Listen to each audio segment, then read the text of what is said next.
Hey, it's me, Vicky Marie. Hi, Chatterati. It is morning in Spain, not really early morning. It's 9 o'clock in the morning. And I thought I haven't done a morning live for quite a long time, with one thing and another being busy. And there was something I wanted to talk about, some stuff to do with the Samantha Murphy case, Ballarats, the awful mining incident they had there, and the bushfires. And it has been, hasn't it? I was thinking about it for Ballarats.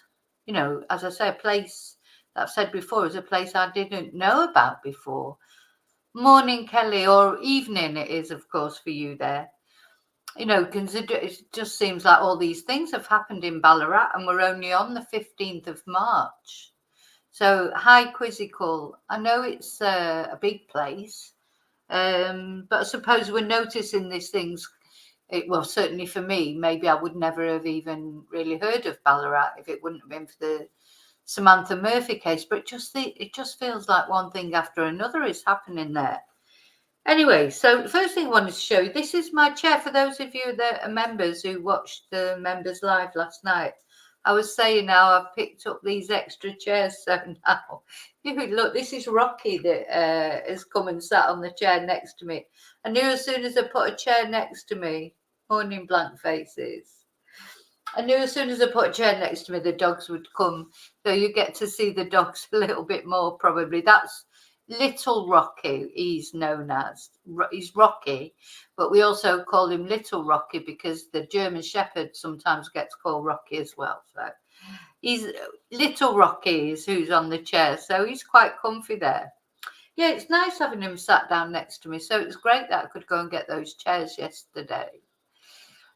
So anyway, I want to say thank you as well, of course. Thank you, first of all of you that have subscribed, watch the videos. People seem to be enjoying my content, and that is great. Thank you. And thank you for leaving. Oh, he's off. Thank you for leaving your DNA on the like button, and thank you for subscribing. And if you're watching this, maybe on catch up and you're not subscribed yet, maybe you'll consider subscribing. It's absolutely free.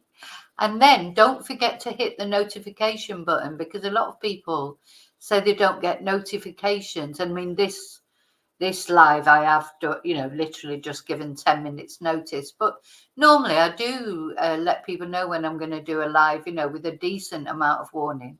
But sometimes people say, oh, I didn't get notification, but just make sure your notifications are on, because there's not really anything I can do about that. That's a YouTube thing. I always get, because I've got my notifications on for my own channel, just so that I can test it. I always get notifications. See that? Oh, I didn't get a notification. Oh, there you go. That's the notification now just coming in for this live. Anyway, so yeah, Friday here in Spain, it's Friday morning. I don't have any classes today, so I'll probably do quite a lot of videos, but I'm going to try and get out and about as well. And I've got some sorting out to do, as you do. There's always something to do, isn't there? There's always something needs doing. It never ends. But yeah. Oh, right. Hang on. Now, as far as Samantha's concerned, she's still not home. So I'm going to light a candle. I'm running out of candles. Is that this twonk needs to, well, you know what I think about that. I can't believe he's not saying where she is and keeping the family in torment. I'm not going to go on about. Okay, so there you go. Candle. Hopefully Samantha will be coming home soon. They'll find her and bring her back to her family. Also a candle for the Kurt, the guy who was killed in the mine shaft incident. And of course there's still a 21-year-old in intensive care, as far as I know, or in a critical condition in hospital. And of course, then the other thing that happened in Ballarat were all these bushfires. And there are rumours that those bushfires were started deliberately. So it made me think, this morning I was thinking about the annus horribilis. Do you remember that? The Queen of England, the real Queen. I don't mean Camilla, who's never been my Queen. I'm talking about the real Queen that we had for quite a long time. And unfortunately, I blame her, because since the Queen died, it feels like everything's gone wrong in Britain. And, it was funny because for someone of my generation, I've never known a time when the Queen was not in, the Queen.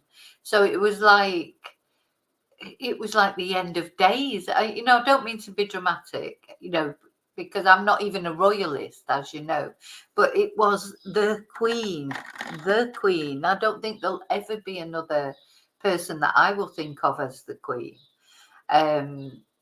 So, when do you remember her annus horribilis? Because the only time that the Queen was actually unpopular in the UK was at the time of Princess Diana's death. And there was a lot of people, people that normally were very supportive of the royal family. Lots of people were not happy with her reaction. And there was a few things that happened, wasn't there, that year, 1992. It says it was a year marked by scandal and disaster for the British royal family. So the death of Diana was not part of the annus horribilis. It was the divorce of Diana and Charles. And it was also the fire at Windsor Castle, wasn't it? So this is the phrase that the Queen made famous, making the speech about her annus horribilis. I don't know if that's how you pronounce it. So she delivered a speech near the end of 1992, and her remarks made international news.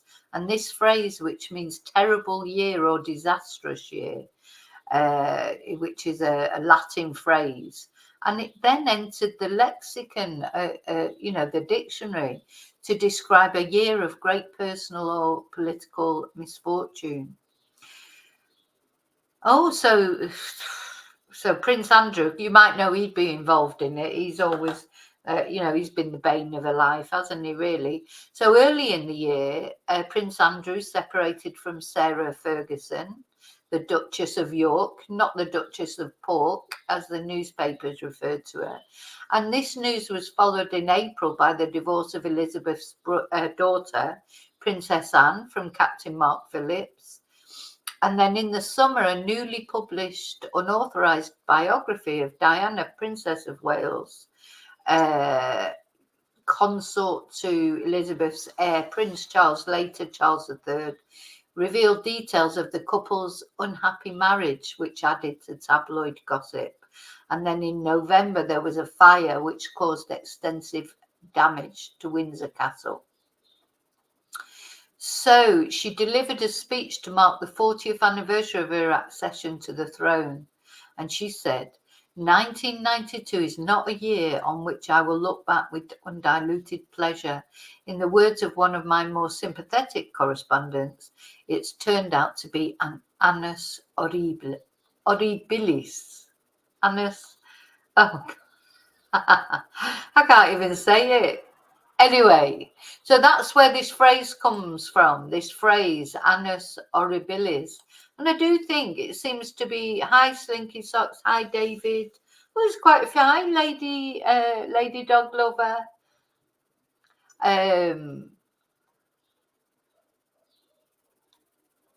So there's quite a few of you here saying out earlier. I wasn't really expecting any of the UK chatterati, because of course you're an hour behind there. But yeah, thank you for being here. Anyway, I haven't missed anybody, have I? I don't. Oh, was that Rio? Hello, Rio. Rio snuck in there as well. Okay, so that's what made me think this morning that for the community of Ballarats in Australia, which I'd say a place I'd probably never, I definitely had never heard of. I've heard of Melbourne, obviously, in the big cities, Ballarat is a big city, from what I can gather from what locals have told me. And, obviously, because of I've been covering the Samantha Murphy case, I've picked up quite a lot of new subscribers from that area. So I just want, and then some of the newspaper articles this morning, I say this morning, it's tonight, I know in Australia, but the ones that I've looked at, because there's no actual news about finding Samantha's body, they still don't know or haven't found her. So the newspapers are talking about, the mainstream media, etc. They're talking about other things about, and it seems to be, a lot of them are sort of this thing of all the, quite a few things that have happened in Ballarat that are making people, traumatic to a community. When you think, what is one thing, Samantha going missing, then the bushfires, and then this, the miner dying in the mining incident. These things affect communities, don't they? Let's have a look. So this is ABC Ballarat News, and the Samantha Murphy case, the miner's death and bushfires overwhelm the residents of Ballarat. So it does seem that there's one sort, they're not good news, are they? I mean, there have been other things that we saw. There was the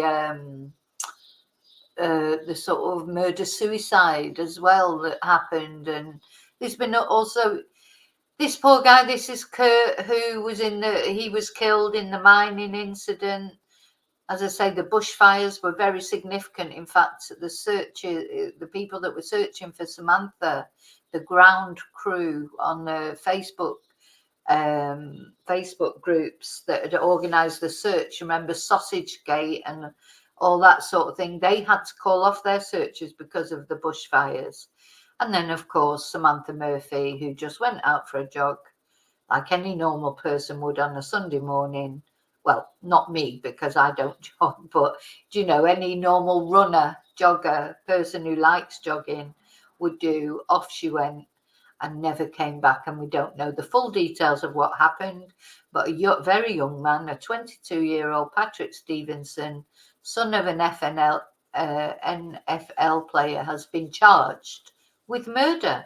And there's a few people that have put comments in my comments saying, well, we don't know that he did it. But no, we don't know that he did it. But I think for the police to actually charge him with murder, we can come to a conclusion that they think he did it, because they haven't charged him with murder, just for the fun of it.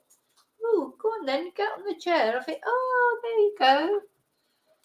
There you go. Riley's getting on the chair now. Hello, baby. Hello. Don't know if you can see him. I need to turn the... You probably enjoy looking at the dog more than me, to be honest. There he is. There he is. Okay, good look at you. Now, you settle down on the chair then. Settle down. So, so you've got Vicky and the dog now. This is Riley, who's just got on the chair. Oh, it's great having that chair. Oh, he's going to settle down. Yeah, he's going to settle down. So, let's have a look where it's got to say. So, in short, the Australian Institute for Disaster Resilience says that the Ballarat community is facing... No, get on the chair. Is facing emotional burnout after months of disaster and loss. Bushfires, the alleged murder of Samantha Murphy, and the death of a miner have rocked people of the city. So, what's next? Residents are being urged to continue supporting each other as they try and heal. Ballarat has been in headlines across the globe after months of natural disasters. And a search that gripped the nation. On the streets of the historic Victorian city, locals can be heard discussing the events that hit so close to home. Resident and Australian Institute for Disaster Resilience Chief Executive Margaret Morton said it's been a tough time for many. As a member of the community, it feels disconcerting. Well, it must feel disconcerting. I mean, obviously the mine shaft incident, unless you actually go down the mine, you don't have to worry that it's going to happen to you. But of course, it's very distressing knowing that it's happened to someone in your community. A man with a family, as far as I know, who's died, and another boy who's in critical condition in hospital. And it turns out, it seems like it could have been avoided. That say maybe it was, the new company that had taken over that sacked the safety officer or made them redundant and hasn't replaced them. So there's all that as well. So it feels like it's almost a case. Could be negligence because they were digging out in that mine with no supported, the walls weren't supported. I mean, so there'll be an inquiry about that, but it's even worse thinking that it could have been avoided, that it needn't have happened. It wasn't inevitable, or it wasn't, it was an avoidable accident. But as far as Samantha Murphy is concerned, that was just somebody who was going for a jog in their normal routine of the day. And I think that's what's caught the attention of everybody, because it's just like, well, my goodness, if you can't just go out for a jog on a Sunday morning when you're training for before brunch with your family, what can you do, And then, of course, the bushfires, now that there's talk that they may have been started deliberately. So that's worrying, apart from the fact bushfires are awful anyway. So it does seem a bit like we can't take a drink and continue to have these really difficult, tragic events happen. But we're coming together, and different groups are responding in ways that will help us. So it's a very difficult and unusual time in Ballarat. That's Riley, you're supposed to get on the chair. Go on, get on the chair. A distant picture of the bushfires. I suppose I can't get too close to them because they can move so quickly. So the Beaufort blaze left a pall of smoke hanging over Ballarat last month. So Miss Morton said bushfires in the west, the disappearance of Ballarat mother of three Samantha, and this week's fatal underground collapse at Ballarat gold mine had taken a cumulative toll. I mean, it would, that's right. Just one of those events would be traumatic, wouldn't it, for a community? But when it's been one after the other like this. So when compounding events happen like this, events that are actually unrelated to one another, it makes it more difficult, she said. We're not a big community. It's particularly hard when you're connected to different events. People can feel this very keenly, this barrage of things happening in their life. So she said that compounding events can make it difficult for a community to effectively process trauma and start to heal. Because if you're still in a recovery process for another event, or you fear another one might happen, then you have to go into preparation phase when you're still struggling to come to terms with something. Now, I just want to point out here, they're very helpfully put on all these numbers. The Suicide Callback Service, Lifeline, Aboriginal and Torres Strait Islander Crisis Support Line, Kids Helpline, Beyond Blue, Headspace, Reach Out, and the Men's Line. So there's quite a lot of supportive numbers there that I would urge any of you that might be watching, if any, seriously, and I don't even mean just people in Ballarat, but anyone who's, I mean, these are Australian numbers, but there's normally help. The helplines are good because you can ring a helpline and talk to somebody totally anonymously, or, sometimes it's difficult to talk about how you feel with your family because you don't want to worry your own family. So, for example, if you were feeling like quite upset about something, you wouldn't necessarily want to speak to your family about it because you don't want them to worry as well. So it's nice sometimes to talk to an independent, person, just get out the way you're feeling and have someone to talk to without it being somebody too close to you, even friends and that. Sometimes you just want to, you just want to speak to someone anonymous. Sometimes just talking about it helps rather than, but you don't want to worry your own family.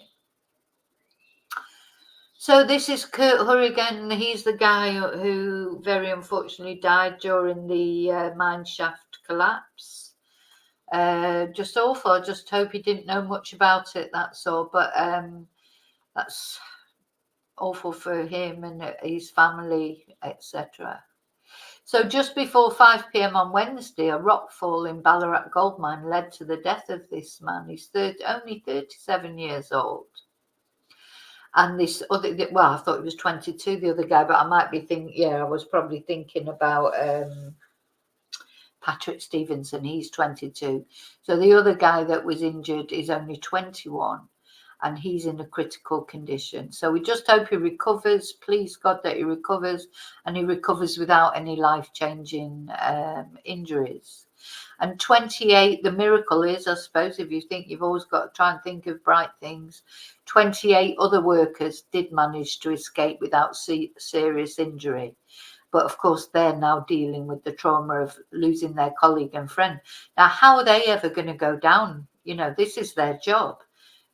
How are they ever going to go down again into a mine? They surely, they won't be able to do it. I mean,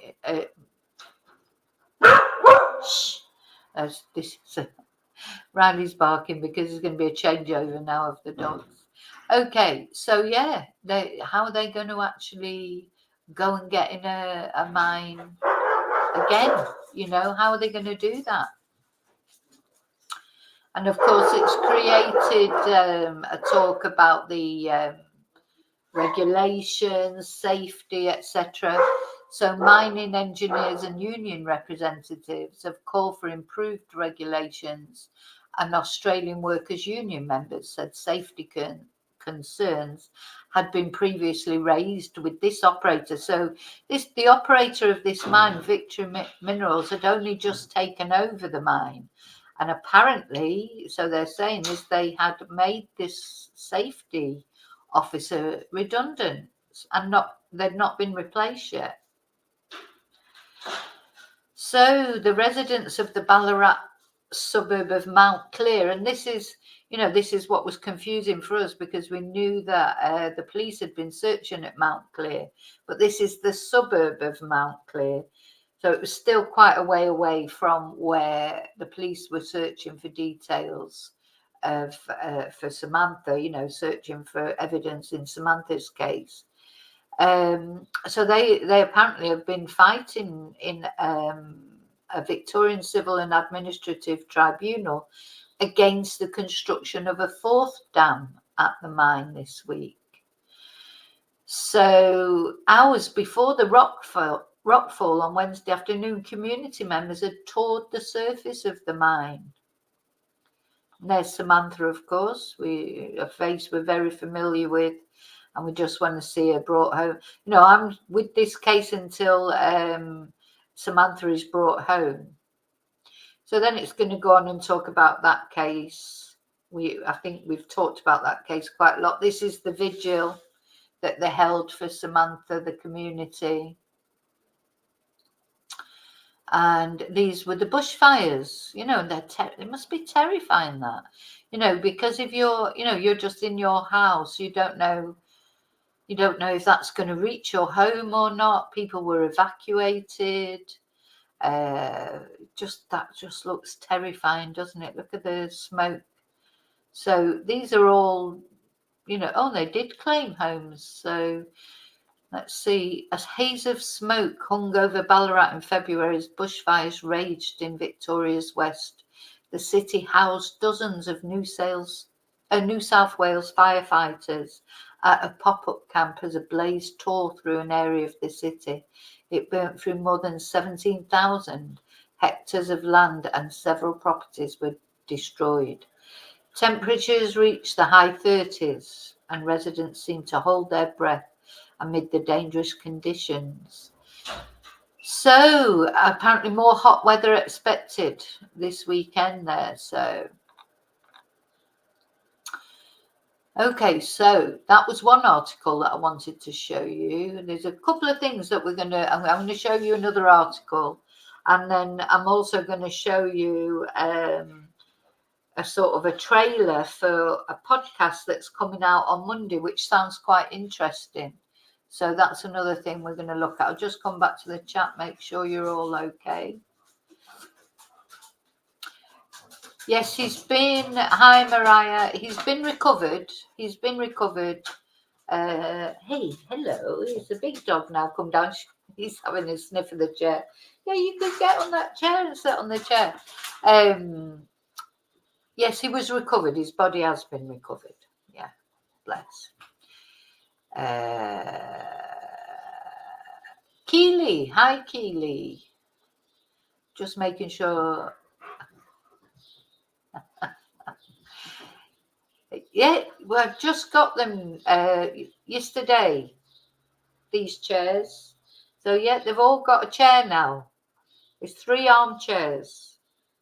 There's 3 armchairs now in this living room and a sofa, by the way. I mean, they have got a sofa as well. You know, I've got one of those chairs is mine, but everybody tries to get on it. Okay. Right, let's go back. Hi, Mariah. I think I said Mariah. Yeah, they like to be close to you, don't they? So it's been great that I've got those other 2 chairs. And I'm going to leave this one here. So whichever dog feels like it can come up and sit next to me. I'm hoping that Princess Tia, that she will, the German Shepherd, that she'll come up later. She's only just got up, so there'll be a lot of running around and doing silly things and going to the loo and this, that and the other. And then later, when she calms down a bit, she might come and sit on the chair. Okay, so let's have a look at this next article. Oh, so this is the Daily Mail Online, and of course their headline was Grim Update. But you know what they mean is there is no update. But anyway, they do have some interesting things in their article, so let's have a look. So Samantha Murphy disappearance, grim update 40 days after she vanished. So that's 40 days that family don't know where she is. So although a man has been charged with a murder, you know, they still don't know where she is. Just awful, isn't it, really?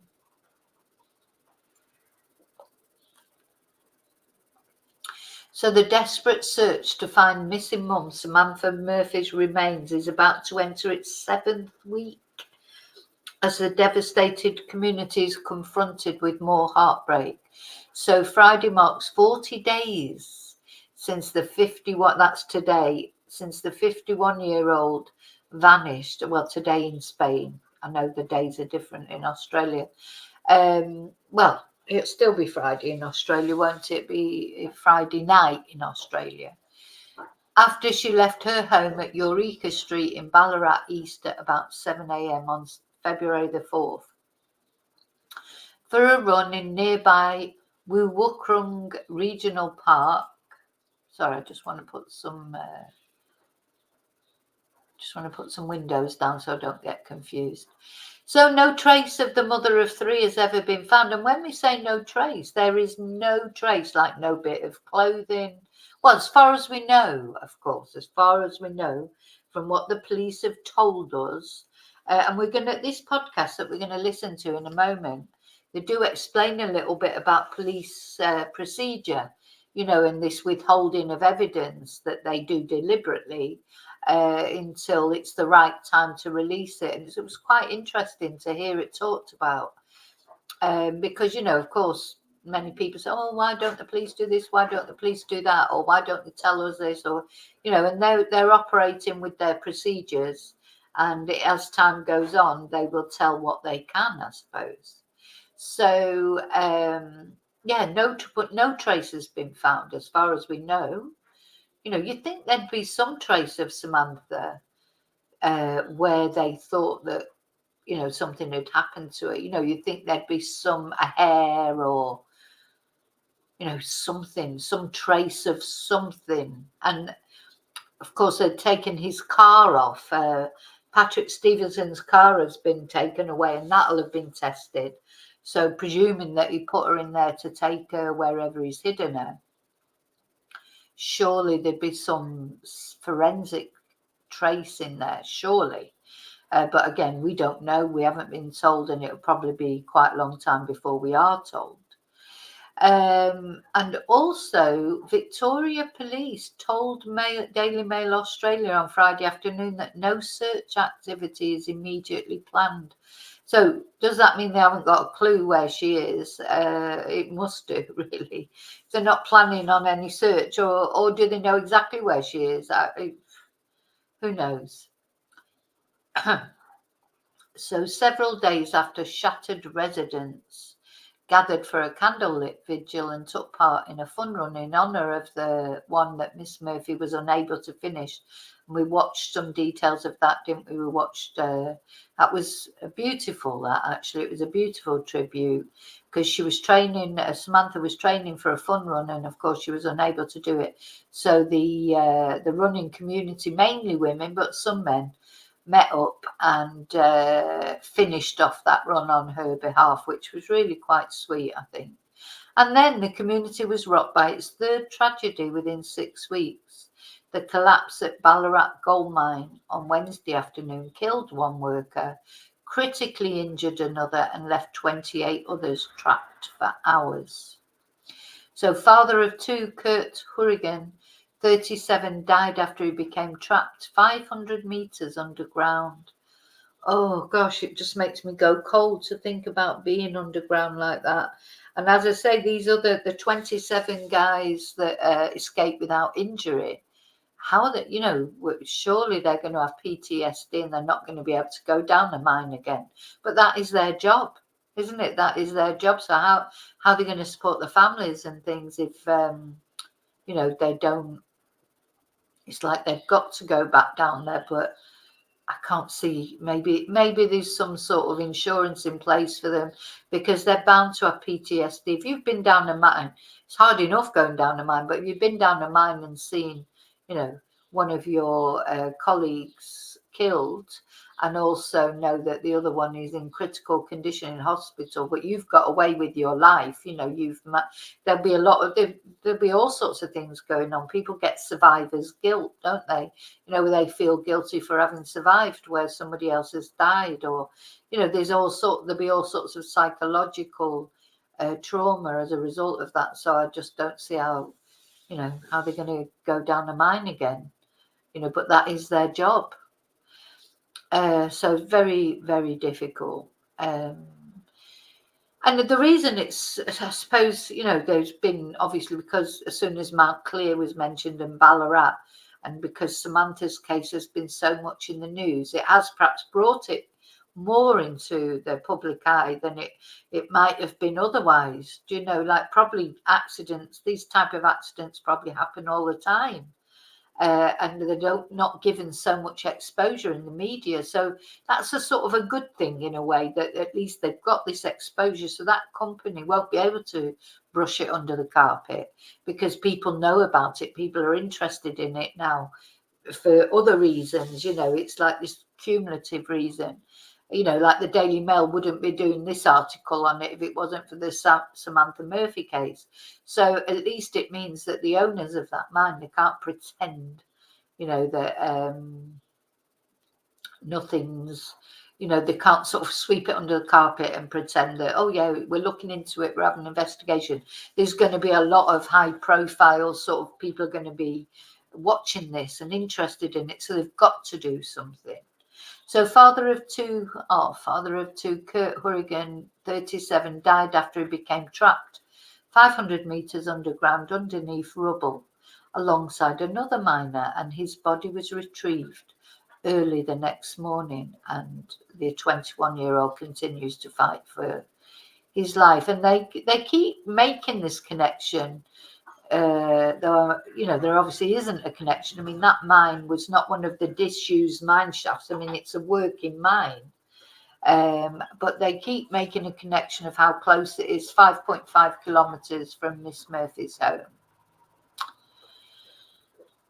So the region has also been hit by raging bushfires, which have ripped more than 17,000 hectares of land and destroyed several properties. The community is on the brink of emotional and mental burnout following months of disaster and loss, according to the Australian Institute for Disaster Resilience. It does seem a bit like we can't take a trick and continue to have these really difficult, tragic things happen. Now, this is the same woman speaking that I looked at in the other article. So she urged the community to support each other. I think the community is supporting each other. So let's see. We looked at the mayor speaking a couple of times. Des Hudson, the guy in the flowery shirts, he told Sunrise, we're a resilient community. We look after each other and we come together to support each other. And I have no doubt that our community will absolutely do the same while this issue at the gold mine is being worked through. So God, yeah, he's never given so many interviews, I bet, before on the telly. And then, of course, we saw Lisa McDougall, isn't it, the policewoman? We saw her speak about the Samantha Murphy case. We've seen her on there talking about the mine shaft incident. You know, these people that are perhaps not normally thrown into national and international media spotlight. It must be quite a strange feeling. And then, meanwhile, mineshaft explorers vowed to leave no stone unturned as the search for Miss Murphy's body continued. And we looked at him as well, the sort of the Peter Folding equivalent, the Australian Peter Folding, who's like an expert in exploring mine shafts, and he's been exploring mine shafts for any items of interest, and he's explored about 100 mine shafts. I've been searching ever since Miss Murphy went missing, and I've continued doing that. We need answers. Yeah. So there's Kurt. Gosh, these bushfires just look terrifying. So, you know, as we've read out and we've looked at him, videos about him, he believes that all these mine shafts around Mount Clear and Ballarat, there's loads of them that haven't been searched yet. And he says there's 4,000 to 6,000 mine shafts underneath the town of Ballarat. A lot of them are in the forest, but some are in remote, patchy areas. Oh, no, I didn't know about this. So the body of another local mum, Kobe Parfit, I need to maybe look at that case, 43, was found 5 meters deep in an abandoned mine shaft. Yes, I was wondering, have they ever found bodies in mine shafts? So she was found after she was brutally bashed to death 3 years ago. Don't know anything about that case, who did it or whether they've found who did it. Let's have a little look. I will look at that case. I won't look it into detail today because we've got other things, but I will look at it.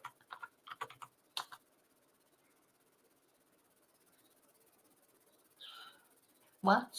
So she was Ballarat mother.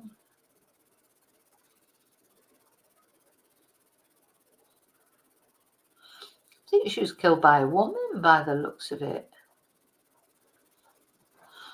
Gosh. Let me just show you this. So this is Kobe Parfit, and she was murdered on April the 28th, 2020 by Shannon Jeffrey, a friend of hers. They had a dispute. And Shannon Jeffrey had been released from prison, and that's when she assaulted Miss Parfit. Oh, this is her. This is the. Oh no, this is Kobe. Sorry. So this is. So who? Sorry, it's not making it clear which picture. Or are they both Kobe? Anyway, I will look at that case, not today, as I say, because I haven't prepared it or anything. I need to prepare it.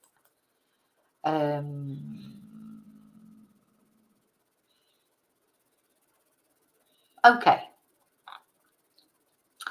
So I think we can safely say that Ballarat, so far this year, it's been an annus Hi, Neil. Hi, old hippie. Hi, Ocean. There's a lot of you about. Hi, Joanne. A lot of you about here for this time in the morning. So thank you for being here with me. Okay, so now I want to listen to this. Sorry, I need to put down the.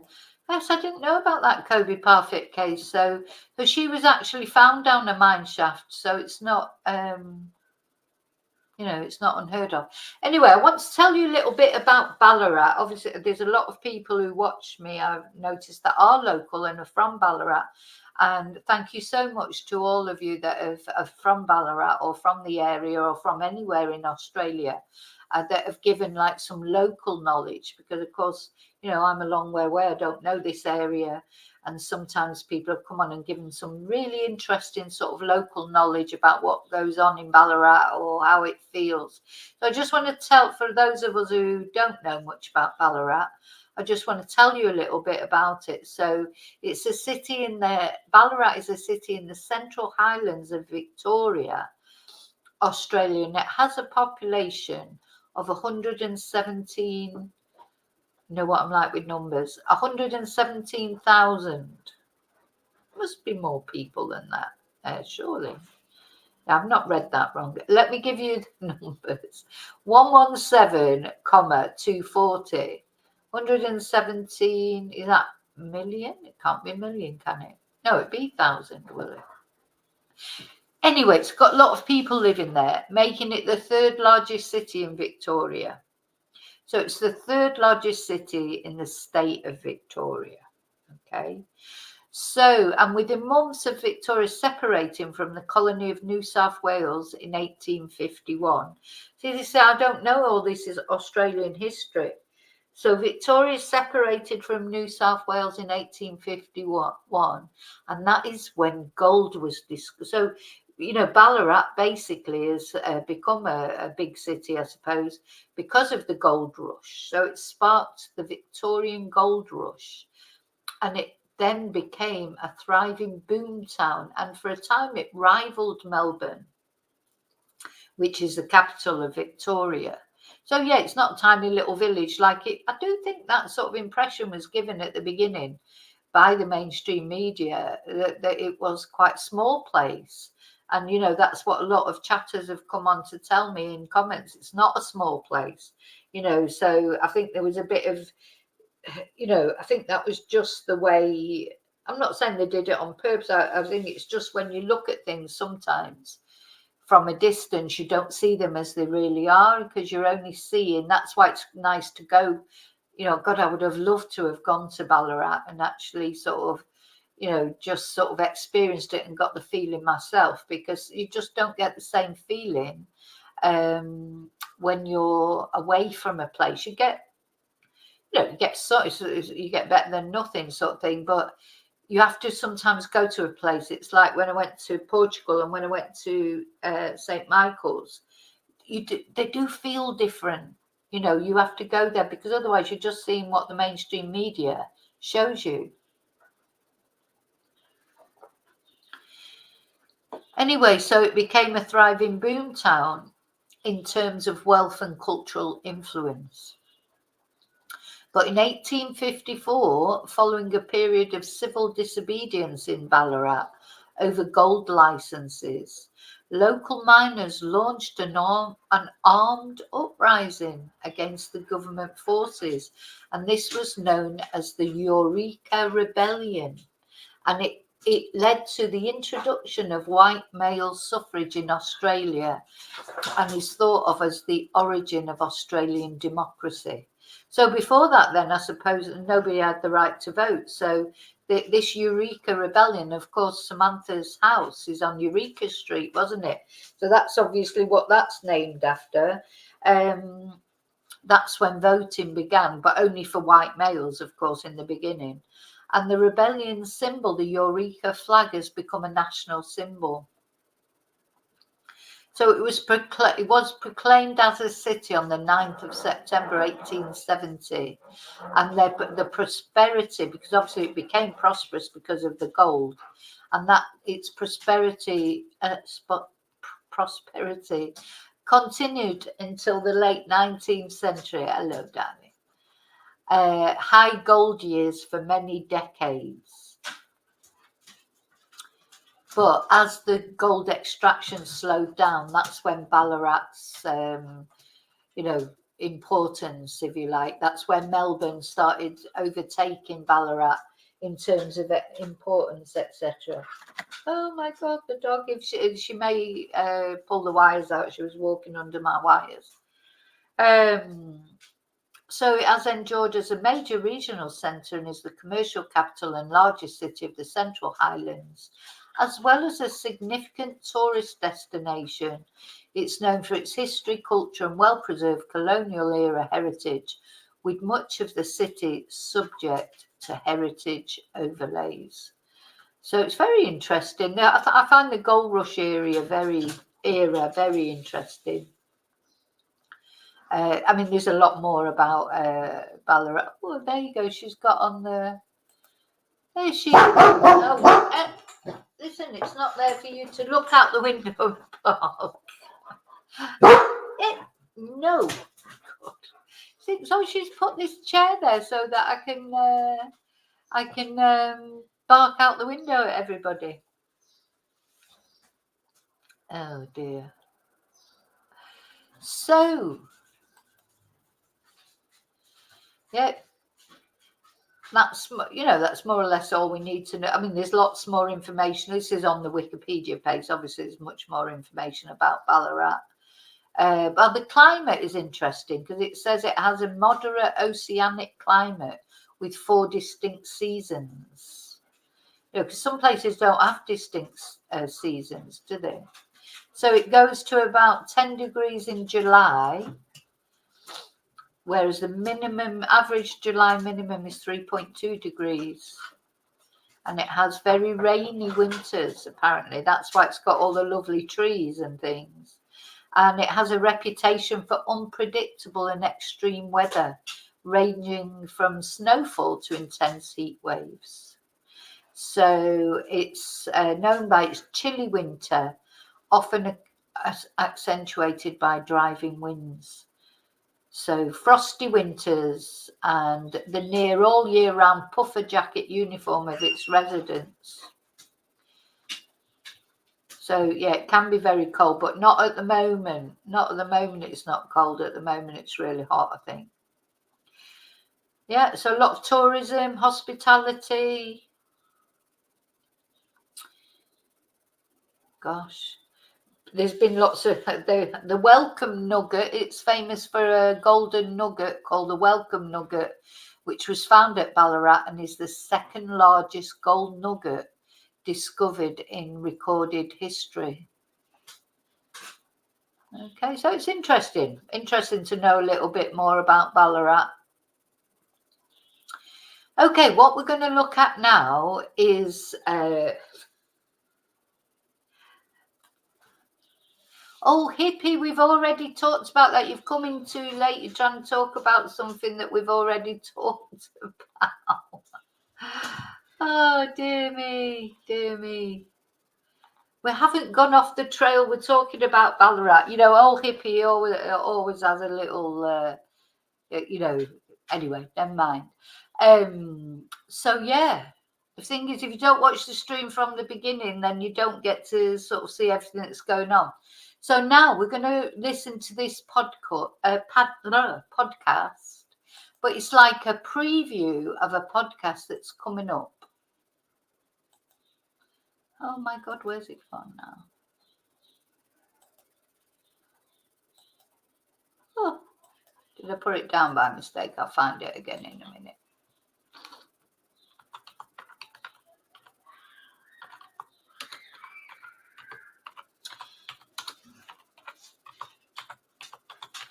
So yeah, three tragedies.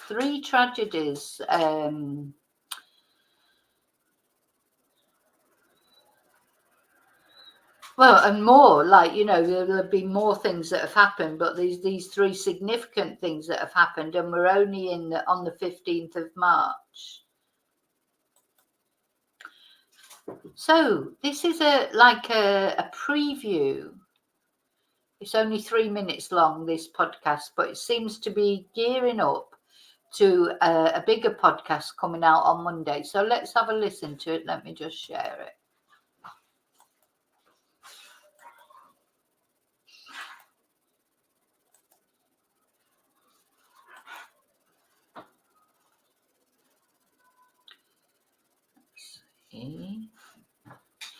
It's buffering. It's Saturday, the 3rd of February. Samantha Murphy and her husband Mick have people over for dinner at their palatial home on Eureka Street in East Ballarat. It's the nice part of Ballarat, full of affluent houses. Over the course of the dinner, Sam tells her friends that she's all set for a 14K run the next day. I'm going to run 14K tomorrow. She's training for a 21K fun run. I found this great running So trail. the Sunday morning sacrifice after a dinner party the night before is worth it. The next morning at 7 a.m, she leaves the house but is never seen again. I know she's out there somewhere, so if you could please continue to search for her. We're just hoping for some kind of answers for the family. That's number one. Every time I hear Jess's voice like that, she's just so upset. It really, it pulls at your heartstrings, doesn't it? To hear her voice. This, God, I just keep repeating the same thing. This guy, his family should be making him tell where she is, because it's just awful not knowing where she is. People just don't vanish into thin air. Someone's got to know something. At the moment, there are no suspicious circumstances that have been identified. We do have severe concerns and are very doubtful that she's still alive.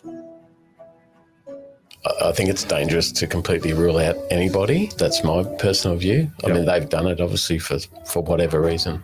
There could be a number of different reasons around that. Until someone's in the dock, everyone is a person of interest. You can never discount. Are there any bikie links that you've uncovered? I can't comment on specifics of the investigation at this stage. They are carefully scripted. A person giving... I do think it's strange how the police sort of went from, no, we've got no information. Well, no suspicious circumstances. Oh, yes, it is suspicious. Oh, she's actually dead, but we can't give out any, and then the next minute just charge someone. So I think we can gather from that there's so much going on, and the police are just releasing whatever information suits them to release. The police don't have to tell us what they're doing. It's like their job is to solve that case. Their job is not to keep us all happy with the information that they give out, but at the same time, I suppose they're trying to sort of manage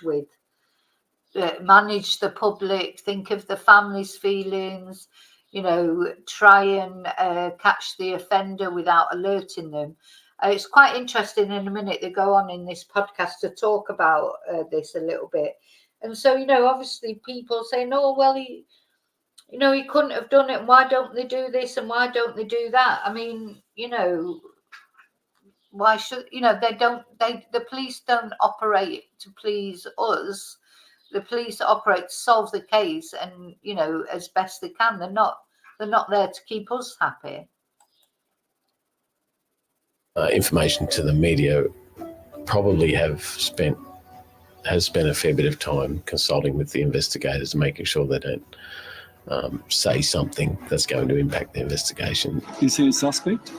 At this stage, he is not. What they call holdback information. Okay, that's done for a purpose because... Yeah, so that's interesting. So this guy's talking about this is a police procedure, holdback. It's got... I wonder if I can find anything on it on the internet.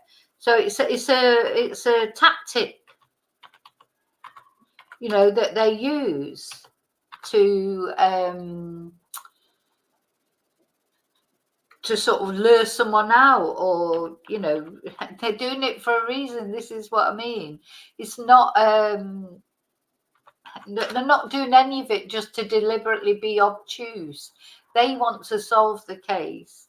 But I don't understand why people say, "Oh, the police should do this and the police should do that." The police are doing whatever they can do, and this holdback that he's talking, I can't find anything on here, but apparently it's part of one of the working practices of the police is this holdback tactic. So maybe I'll be able to find more about it for another video. They hold it back because the only person that knows that is the person who was involved.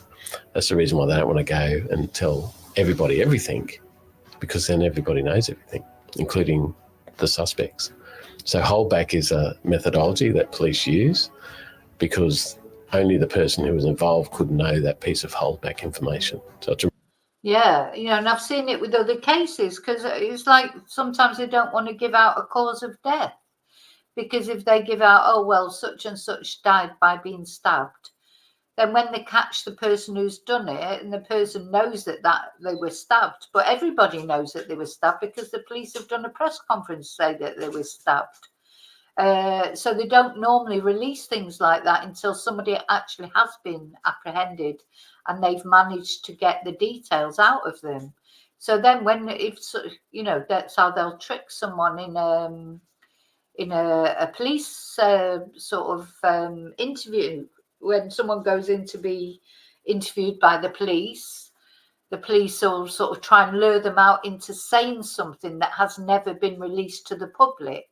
So if that person that's been interviewed says, "Oh, no, I didn't stab her. And the police can then say, "Well, how do you know she was stabbed?"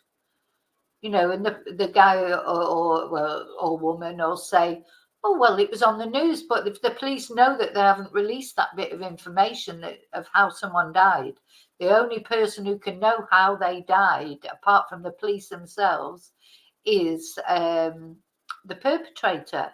So that's why they can't just say, "Oh, yeah, well, this happened and that happened," because they want to get the person, to slip up and give some information that only the killer would know.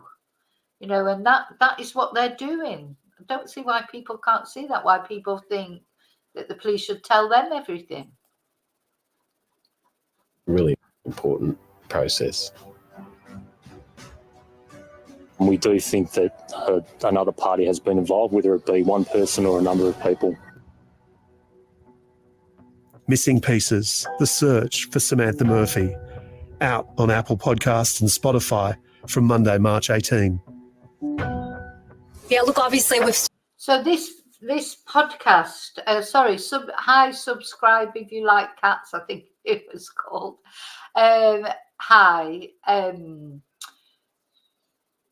So from Monday, which is the 18th of March, there's more podcasts coming out. Let's just listen. I don't know if I can listen to that again, to what they said, because I did find that interesting. So Missing Pieces, the search for Samantha Murphy, out on Apple Podcasts and Spotify from Monday, March 18. March 18th.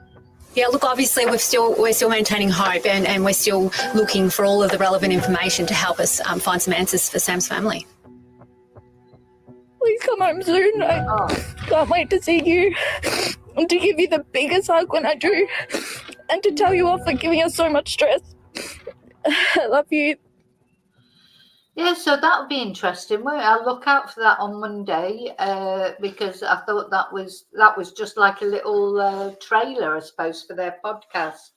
But I just thought that was quite interesting. But anyway, because at the end of the day, we haven't got loads of information at the moment. We're just trying to keep it all going, and exactly, quizzical. Disclosure of information would prejudice the investigation. Well, hippie, we don't know how smart the kid is. He might be really smart for all we know. We don't know him.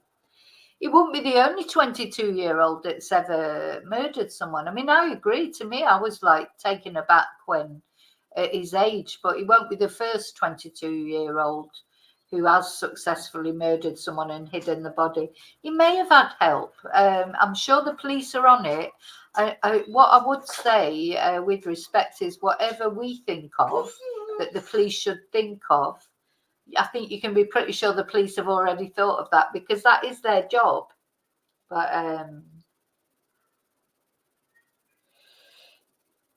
you know, that is their job, and they'll do it. They just can't talk about it. That's all. They're gathering evidence. Yeah, they did use dogs, Joanne. Joanne's asking, I never heard they used dogs. They did use dogs. They did.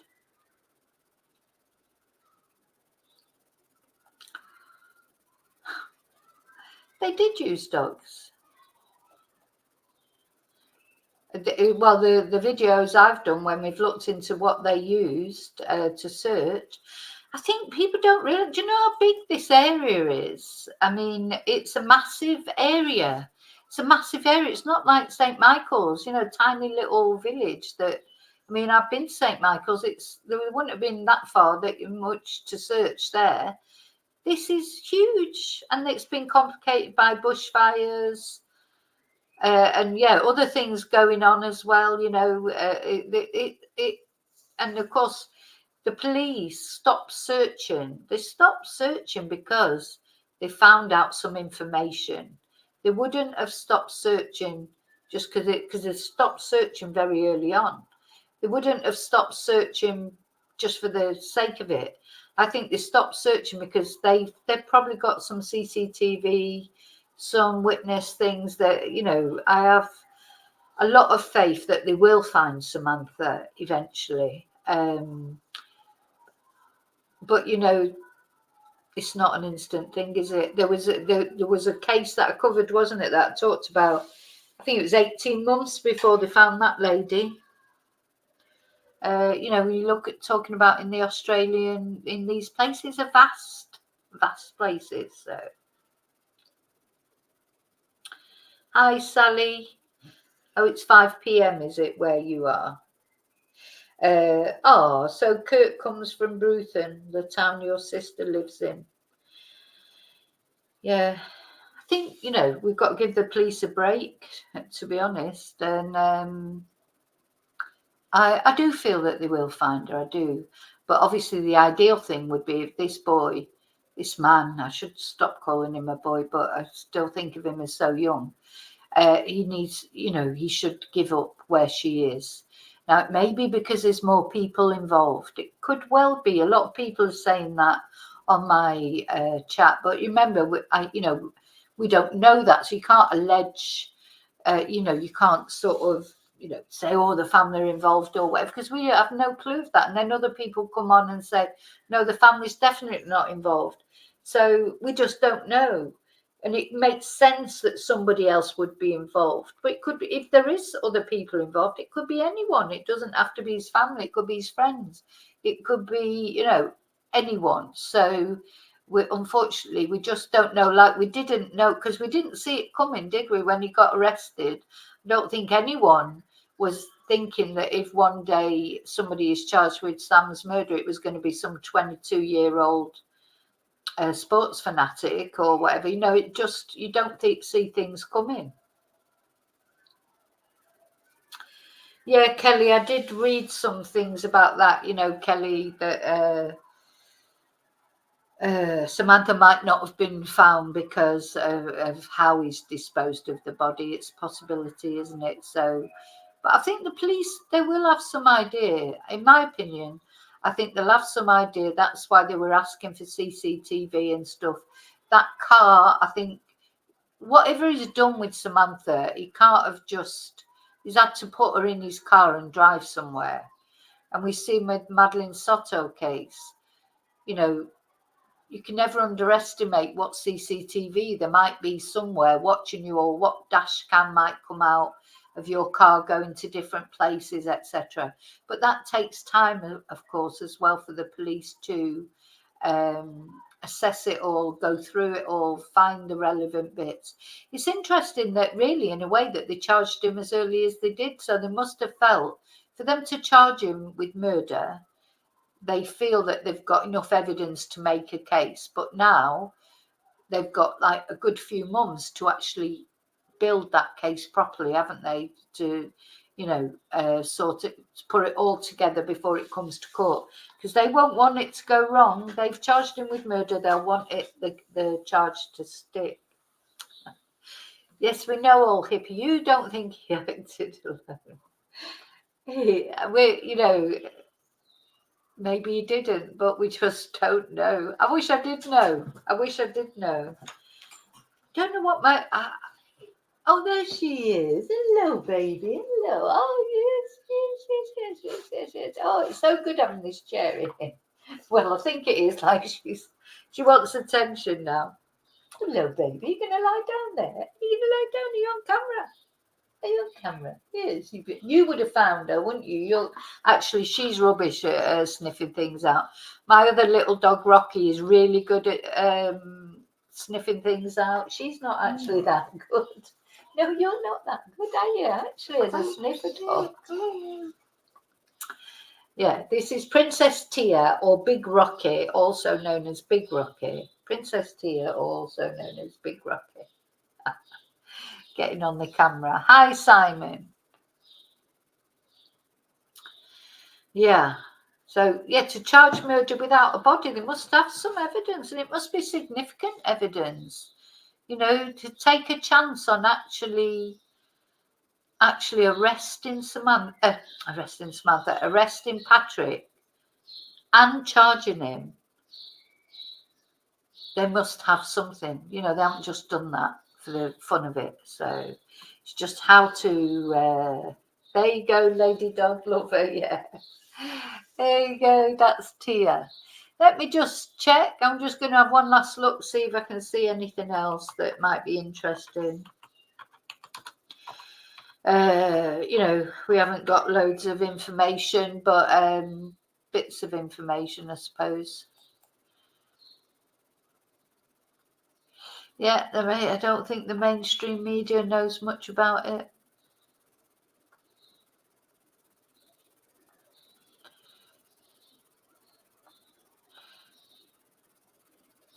They always say new revelations, but there aren't really new revelations.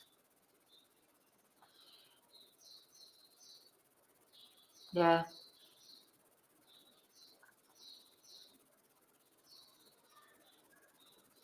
Yeah, here's that article about the from the Herald Sun, but I don't think I can read that because they put their articles behind a paywall, I think.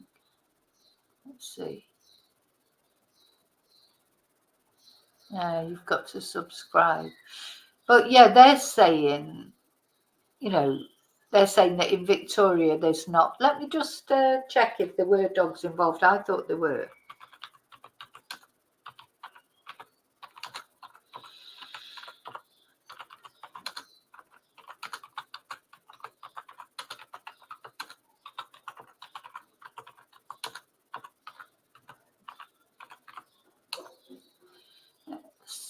See.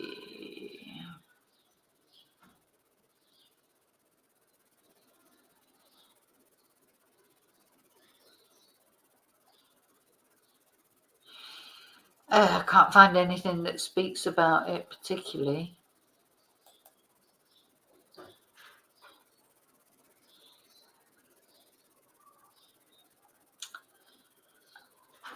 You know, I'd have to look back at all the videos and that, but I'm pretty certain that there were dogs involved. Just don't forget, though, that the police called off the search quite soon. You know, Sam went missing on the Sunday. By the time Friday came, the search was called off because that's when the missing persons team took over. So whether there were dogs involved in that search, there were certainly dogs involved in the later search that they did of Mount Clear, because I saw photos of them searching with dogs. But that initial search, they started searching on the Sunday when she disappeared. And by Friday, when the missing persons people came in, the search was called off. So, you know, there would be a reason for that. They called off the search because they didn't think she was there. Anyway, time will tell. More things will come out, won't they? Summarise. What do you want me to summarise, old hippie? Summarise the timeline. We did watch a bit. There is a video with the timeline. Let's have a look.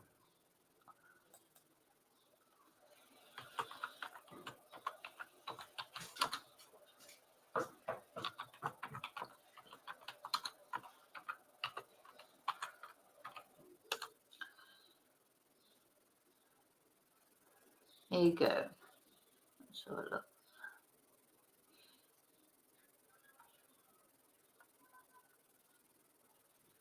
Okay, let's have a look at this. So you're asking for a summary. So this is a timeline. So let's have a look at it.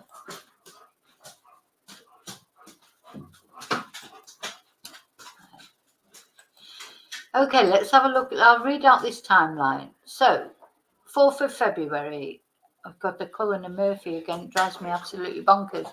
Samantha was last seen in CCTV footage outside her home on the 4th of February, leaving to go for a run. So that was that photo, the famous photo that we've seen of her where she'd obviously been out, cleared up after her dog, and there was that photo. She then told her husband she was heading out for a regular 20-kilometre jog through the Canadian State Forest. And then her family members reported her missing later that morning. Now, it says here they do not know the exact route Samantha took on her run. But I think they did now, don't they? Because they showed us. So maybe, when was this timeline? 7th of March, so it's not that long ago. Let's see. So so police believe she was killed on the day she disappeared, but have not shared further information on what led them to arrest her accused murderer. So at the end of the day, we just don't know really. You know, we don't know. We know that they think something happened, but we don't know what they think happened. So it's hard to do. It's hard to do a timeline really when you don't know the full information. It's like a jigsaw with missing pieces. And then, of course, on Thursday, the 8th of January, that's when the family did the press conference and Jess broke down. Searches continued on the 9th of February. But this is not a good timeline. Do you know what? I think I'll do a timeline. What I'll do, not now because I need to research it properly, but this is rubbish, to be honest. So, you know, timelines are not my favourite thing because it's difficult to get timelines. It's difficult to get timelines, you know, until it comes to court and all the full details come out. We've seen with a lot of cases how timelines change. You know, you get one timeline and then next minute you get a completely different timeline, or you get, you know, it might only be 5 or 10 minutes difference, but that's there's a lot can happen in 5 or 10 minutes. So, yeah. No, he's not. Why? What's special about today? No, that won't be happening, Jean. Oh, it'd be nice, but I know we do normally go out, don't we, so on a Friday, but not today. Not today.